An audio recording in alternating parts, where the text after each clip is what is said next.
दुनिया की सबसे लग्जूरियस कार बनाने वाली कंपनी रोल्स रॉयस अब एक ऐसे देश के लिए मॉडर्न न्यूक्लियर इक्विपमेंट्स बनाएगी जो देश न्यूक्लियर के नाम से भी डरता है, जापान।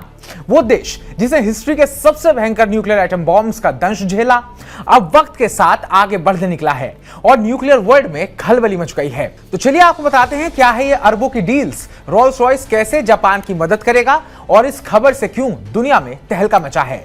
नमस्कार, मैं उत्कर्ष प्रताप सिंह और आप देख रहे हैं TV9 भारतवर्ष। रोल्स रॉयस वो कंपनी है जो फैंटम और कलिनन जैसी करोड़ों की लग्जरी गाड़ियां बनाती है।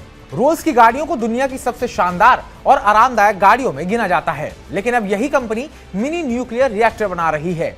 और ये सब किसके लिए? जापान के लिए। वो देश जिसने हिरोशिमा नागासाकी का घाव और फुकुशिमा का हादसा सब झेला, फिर भी जापान अब न्यूक्लियर दुनिया में तहलका मचाने निकल पड़ा है। 14 जून 2026 को जापान और ब्रिटेन के बीच एक ऐतिहासिक डील हुई है।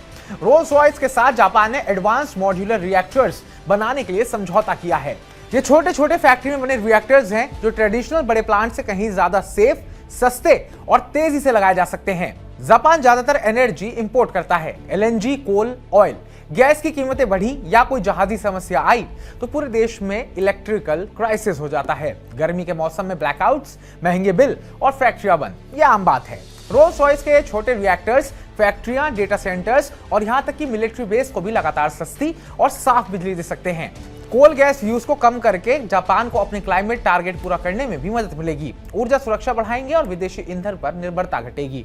ये डील सिर्फ जापान और रोल्स रॉयस की नहीं है, इसमें यूके नेशनल न्यूक्लियर लेबोरेटरी और जापान एटॉमिक एनर्जी एजेंसी भी शामिल है। तीनों मिलकर high temperature gas cooled reactor technology और खास कोटेड पार्टिकल फ्यूल पर काम करेंगे। सुनने में यह सब जितना एक्साइटिंग है उतना ही चुनौती भरा भी। जापान के लोग अभी भी फुकुशिमा का डर नहीं भूले हैं। छोटे रिएक्टर्स भले ही ज्यादा सुरक्षित हों, लेकिन लोकल कम्युनिटी पूछ रही है न्यूक्लियर बेस कहां रखेंगे, भूकंप वाले इलाकों में कितनी सुरक्षा होगी और क्या ये सस्ता और समय पर बनेगा। दुनिया भर में मॉड्यूलर न्यूक्लियर की होड़ लगी है क्योंकि रिन्यूएबल एनर्जी अकेले पूरे देश की जरूरत पूरी नहीं कर सकती। जापान जैसे घने पहाड़ी देश में यह और भी मुश्किल है।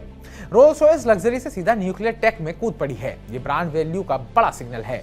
जापान जो न्यूक्लियर से डरता था अब एक्सपोर्टर भी बन सकता है फ्यूचर में। यूके और जापान की दोस्ती और मजबूत हुई है। दोनों देश मिलकर एशिया और यूरोप में न्यूक्लियर टेक को बेच सकते हैं। ये डील सिर्फ बिजली बनाने की नहीं है बल्कि फ्यूचर में एनर्जी की है। जापान ने इतिहास के गांवों को पीछे छोड़कर आगे बढ़ने का फैसला कर लिया है।